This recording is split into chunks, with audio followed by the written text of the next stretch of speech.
इस बंदर को याद कर रहे हैं जिसका जन्म भी अच्छा नहीं, जन्म भी अच्छे कुल का नहीं, बंदर के कुल का पैदाइश है। मेरा कोई अच्छा कर्म भी नहीं, लेकिन भगवान अंत समय में मुझे याद कर रहे हैं। कितना बड़ा भाग है रे मेरा। हनुमान जी कहते मेरा कितना बड़ा भाग है, अंत समय में रघुवीर की जबान पे मेरा नाम आ रहा है। धन भाग, धन भाग, संकट मोचन, धन भाग। और जैसे ही हनुमान जी का नाम लिया राम ने, वीर बजरंगी फूल में बने हुए थे भौरा, तुरंत भौरे का रूप त्याग करके छपाक से मंदिर में कूद पड़े। हाथ पे गदा, भयानक रूप, राम काज के लिए तत्पर। राम काज लगी तब अवतारा, राम काज लगी तब अवतारा, राम काज लगे तब अवतारा, राम काज लगी तब अवतारा। सुनता ये भया वो पर्वताकारा, सुनता ही भया हो पर्वताकारा, सुनता ये भया वो पर्वताकारा, सुनता ही भया हो पर्वताकारा।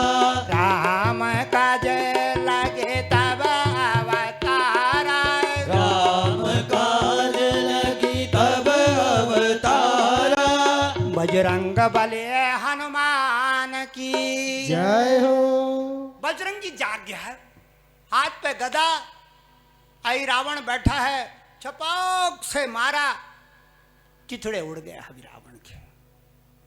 जब पूजा कर रहे थे पुरोहित, किसी की टांग तोड़ी, किसी का हाथ तोड़ा, किसी की गर्दन मरोड़ी, सब भाग गए, सब भाग गए मंदिर से।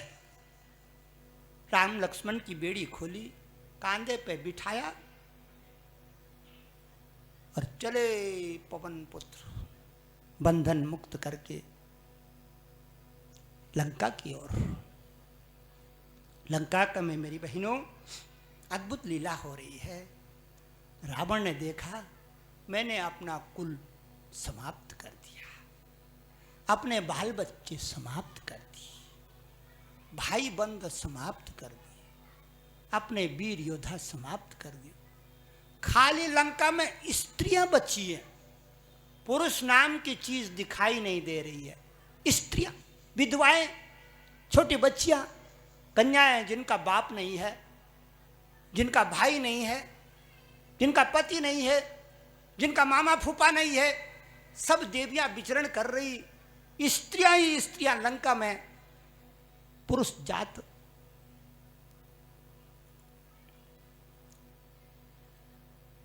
उसी दिन से कहते हैं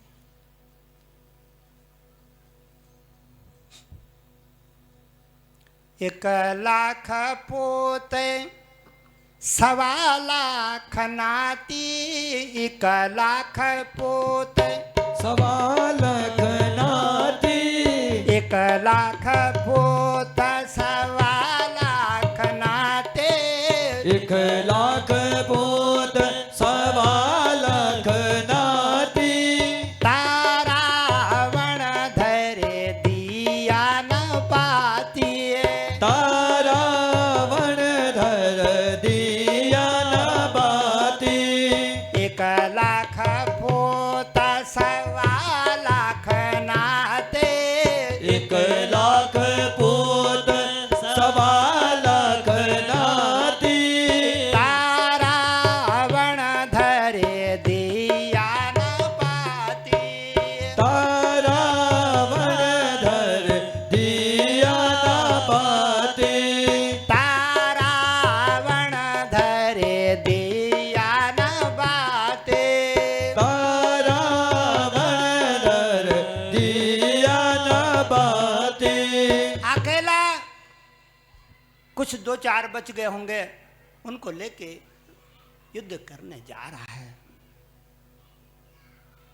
युद्ध में आया, बड़ा भारी विमान, उसमें चढ़ कर गए। रावण रथी बिरथ रघुबीरा, रावण तो रथ में और भगवान जमीन में। कैसा युद्ध रहा होगा?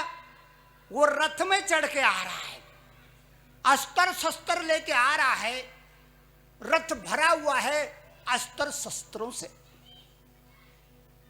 बिरथ रघुबीरा, और जिससे झगड़ा करने आ रहा है वो मिट्टी में खड़ा है, वो नंगे पांव खड़ा है, हाथ पे धनुष बाण है। विभीषण जी कल्पने लगे कैसे युद्ध होगा। इतना बड़ा वीर रावण, इतना ज्ञानी, इतना बलवान, रथ में आ रहा है, आसमान में चढ़ के वर्षा करेगा, राम कैसे मुकाबला करेंगे? इस बात को ध्यान में रखते हुए इंद्र ने अपना रथ भेज दिया मातुली के साथ। भगवान रथ में सवार हुए और बराबर का युद्ध होने लगा, भयानक युद्ध होने लगा। भगवान कहते हैं मेरे गुरु की दी हुई शक्तियां विश्वामित्र ऋषि ने भांति भांति के बाण दिए थे, राम को निकाल के चलाने लगा, लेकिन जैसे ही गर्दन काटे दोबारा आ जाए, गर्दन काटे तिबारा आ जाए, गर्दन काटे चौबारा आ जाए।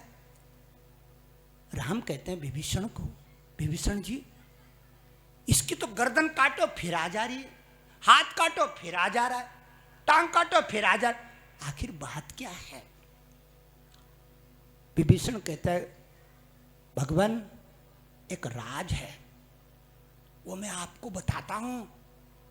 ये जो रावण है ना, इसके नाभि में अमृत है, इसकी नाभि में अमृत है, नाभि में अमृत है।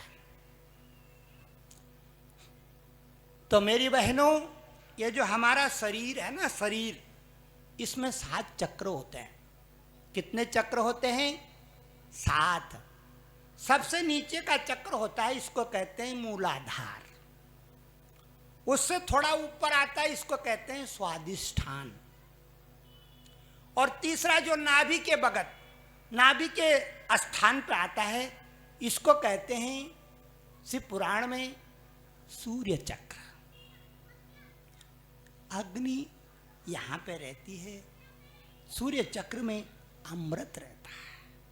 एक छाती पे आता है अनहद, एक चक्र गले में होता है विशुद्धि, एक कपाल में होता है आज्ञा चक्र, और एक ऊपर होता है 1000 चक्रों का शस्त्र। 7 चक्र होते हैं हमारे शरीर में।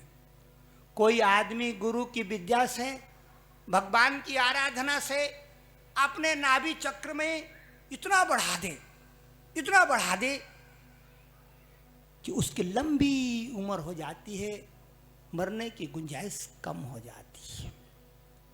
इसलिए पुराने योगी अपने योग बल से 100 बरस, 200 बरस, 300 बरस तक या ज़्यादा भी जिंदा रहते थे।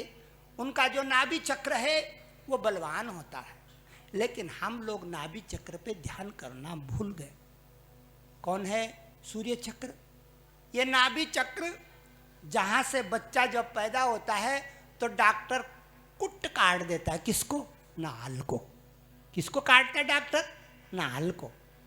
और माँ उधर, बच्चा इधर। उसके बाद में हम नाल की, अपनी नाभि की तरफ कभी ध्यान से नहीं देखते, गौर नहीं करते, उसकी उपासना नहीं करते, उसकी पूजा नहीं करते, उसका ज्ञान ध्यान नहीं लेते। हमें मतलब ही नहीं है अपनी नाभि से, हमें खाने से मतलब। कौ इतना पेट निकाल दिया, सत्यानाश मार दिया ना नाभि शक्ति का। जितना ज्यादा खाओगे उतना भोजन हमको भी खाता है, इसलिए उतना ही खाना चाहिए जितना जरूरी है। अब क्या हुआ,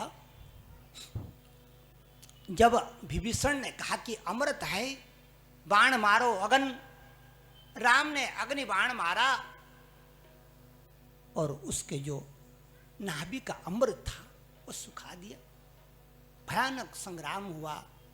आखिर में रावण वीर गति को प्राप्त हो गया। ऊपर से नगाड़े बज गए, शंख बजने लगे, घंटा घड़ियाल बजने लगे। देवताओं ने फूलों की वर्षा कर दी। देवता कह रहे हैं जय हो, आज भगवान ने बुराई का अंत कर दिया। रावण को मार करके बुराई का अंत कर दिया, अच्छाई को जागृत कर दिया। सारे देवता ऊपर से भगवान राम की स्तुति करने लगे, जय जयकार करने लगे। मेरी बहनों, जब रावण मरा पड़ा था युद्ध भूमि में, राम ने एक काम किया। बोले लखनलाल बहुत बड़ा ज्ञानी आदमी है, जाओ और मरते हुए आदमी से कुछ शिक्षा ले लो। लखनलाल गया और रावण के सिरहाने पे खड़ा होकर बोला दशानन, आप ज्ञानी हैं, आपने पुरोहिती करी है, कुछ ज्ञान दे दो, आखिरी समय में कुछ ज्ञान दे दो। रावण बोला नहीं। लखनलाल आया, भैया उनकी आंखें तो देख रही हैं लेकिन मेरे प्रश्न का उत्तर नहीं दिया। भगवान ने कहा कहां खड़ा था? सर के ऊपर ना। जब तक पांव में नहीं बैठेगा आदमी का गुरु रूप जगता नहीं है। और ये बात तो सच है मेरी माताओं, अगर आप किसी की खोपड़ी में बैठेंगे तो वो क्या ज्ञान देगा? चरण में बैठोगे तो ज्ञान देगा ना। इसलिए लखनलाल फिर गए और चरणों में बैठ करके निवेदन किया, हे राजा रावण, ये ज्ञानी रावण, हे महान योद्धा रावण, अंत समय में मेरे लिए कोई शिक्षा? अब रावण कहता है लखनलाल शिक्षा है, एक शिक्षा है, वो शिक्षा दे रहा हूं जिस शिक्षा की बदौलत मैं आज यहां पड़ा हूं। चाटुकारों की फौज मेरे दरबार में कहती थी, रावण ये तो बानर हैं, रावण ये तो मनुष्य हैं, तुम्हारा क्या बिगाड़ लेंगे? मैं अहंकारी, मैं घमंडी, इस अहंकार ने, इस घमंड ने आज रावण को गिरा दिया। चाटुकारों की फौज उसने मेरी बड़ाई कर करके मेरे ज्ञान को ढक दिया। और ऐसे होता है मेरी बहनों, बड़े आदमी को लोग बाग भ्रष्ट कर देते हैं, उसको चाटुकारिता करते करते वो भ्रष्ट हो जाता है। रावण भी भ्रष्ट हो गया था। रावण ने लक्ष्मण को सीख दी, सब कुछ करना पर घमंड, अहंकार न करना। अहंकार तो इस मनुष्य जीवन का राक्षस है। मेरा जन्म हुआ था ब्रह्म कुल में। रावण कह रहा है मेरा जन्म हुआ था ब्रह्म कुल में। मेरे माता पिता महात्मा, मेरे दादा दादी महात्मा, पुलस्त मुनि के लगे हैं नाती, विश्रवा सुत कमाल भारी। पुलस्त मुनि का मेरा वंशज, विश्वश्रवा मुनि का मैं पुत्र, और राक्षस हो गया अपने अहंकार के कारण। इस अहंकार ने मेरे ज्ञान को ढक दिया, मेरे चारों वेदों के ज्ञान को ढक दिया। यह अहंकार ने मेरे को कामी बना दिया, भोगी बना दिया, विलासिता में लिप्त बना दिया, और मैंने इतने खोटे कर्म किए कि मैं राक्षस हो गया। लेकिन उस राक्षस होने में मेरा अहंकार का बड़ा योगदान है। मेरी बहनों, अहंकार एक ऐसी बुराई है जो अच्छे खासे पढ़े लिखे आदमी को राक्षस बना देती है। इसलिए अहंकार मत करना।